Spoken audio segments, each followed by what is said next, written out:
The alarm hit before I even opened my eyes. Red light, sharp and fast, filling the small cabin of the survey ship Horizon Call. I rolled out of my bunk, and my feet hit the cold floor. At the same second, the captain's voice cracked through the speaker. "Brace for boarding!" Unknown ships closing fast. My name is Daniel Ashford. I was the navigation officer on that ship, and in the next 10 minutes, my whole understanding of what mattered in space was about to change. I ran to the bridge with my shirt half tucked in. Through the front window, 3 large alien cruisers sat outside our hull, lit up like hunters who already knew they had won. They were Corvath ships. I recognized the shape from training briefings. Sharp wings, dark metal, built for pressure and fear. Captain Elena Marsh stood at the center console, her jaw tight. "Weapons down," she said to the crew. "Don't give them a reason." We had no weapons worth using anyway. This was a science vessel, not a warship. We mapped stars. We didn't fight wars. The Corvath boarding party came through the airlock in less than 2 minutes.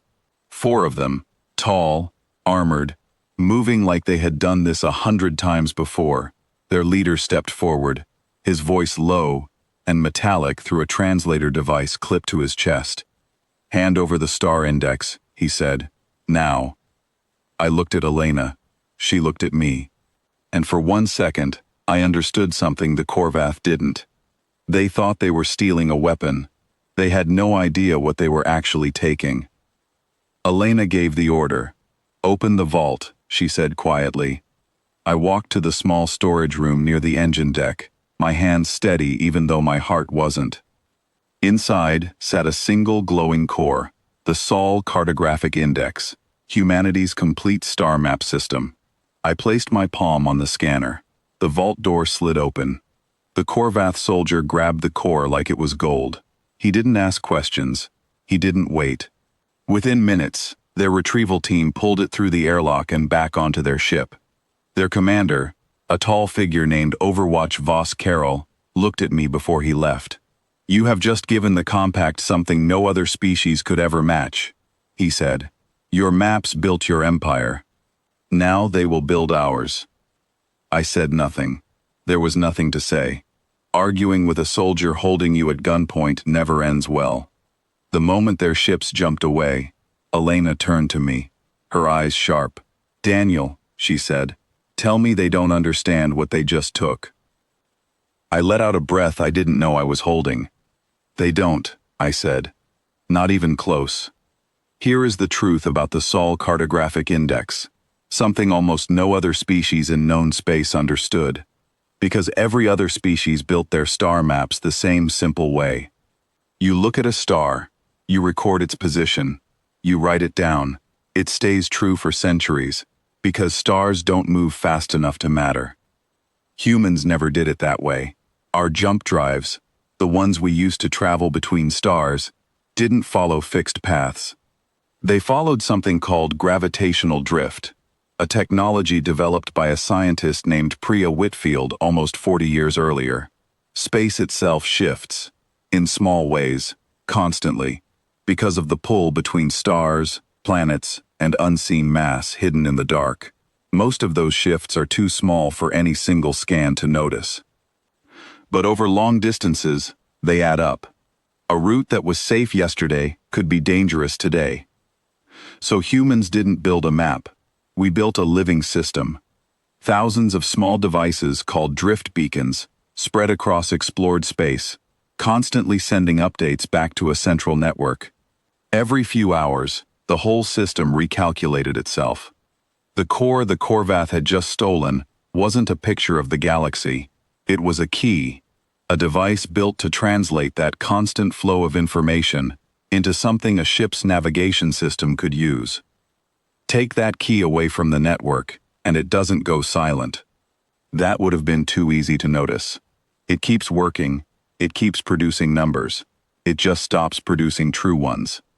I didn't know exactly what would happen once the Corvath plugged that core into their own navigation grid.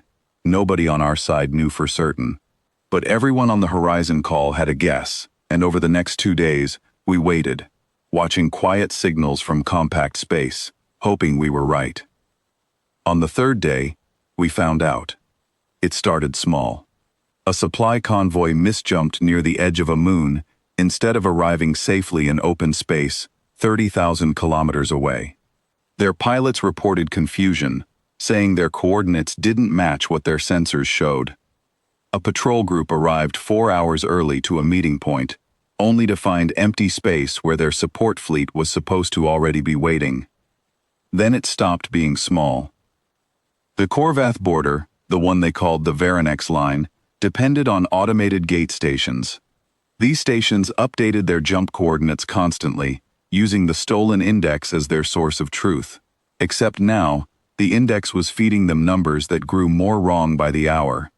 Ships meant to travel through hidden lanes instead came out into open space, exposed, drifting, burning fuel trying to correct their position. Defense platforms, recalculating their coverage zones off information that was already outdated, began leaving gaps in their protection without anyone noticing until it was too late. I sat in the small communication room of the Horizon call with Elena and our systems analyst, a sharp young woman named Grace Bellamy, watching intercepted signals scroll across the screen. Confusion, panic, commanders shouting at each other over channels they thought were private. Grace turned to me, a small, tired smile on her face. "They really thought they hit the jackpot," she said. "They did," I said. "They just didn't understand what they were holding."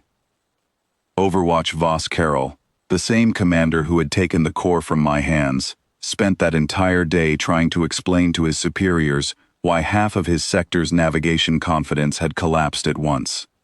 We intercepted part of that conversation too.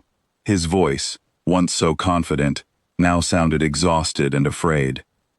I felt something strange watching it happen. Not joy exactly, more like a quiet weight settling into place. I hadn't fought anyone. I hadn't fired a single shot. I had simply handed over something true and let the truth do the rest of the work on its own. Elena finally spoke, breaking the silence in the room. "This is why they'll never really understand us," she said. "They think information is something you can just take, something fixed, something you can steal and own forever." I nodded slowly, thinking about it. "Our maps were never like that," I said. "They were more like a conversation. Something that only means anything if you keep having it, moment to moment, together."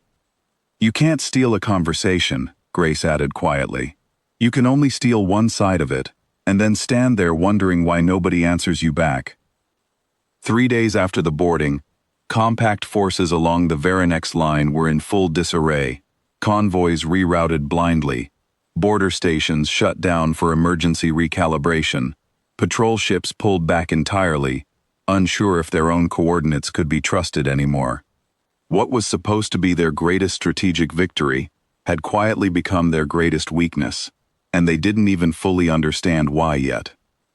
Elena finally gave the order to move the Horizon call further out, back toward safer space, back toward home. As we pulled away, I looked at the stars outside the window, calm and endless, completely unaware of the chaos playing out behind us. I never found out if Overwatch Voss Carroll ever discovered the truth, whether someone eventually explained to him what he had actually taken, whether he understood, even a little, why the numbers kept slipping through his fingers no matter how hard his engineers tried to fix them. But if I ever had the chance to tell him myself, I know exactly what I would say. "You didn't steal our map. You stole one half of a conversation and expected it to keep speaking without us in the room. Our galaxy was never something we wrote down once and left alone. It was something we kept talking to, every single hour, every single day. You wrote maps of a universe that holds still. We wrote maps of one that never stops moving. And on the third day, while your borders quietly fell apart around you, we were still the only ones left in the room, still listening, still speaking, still exactly where we needed to be."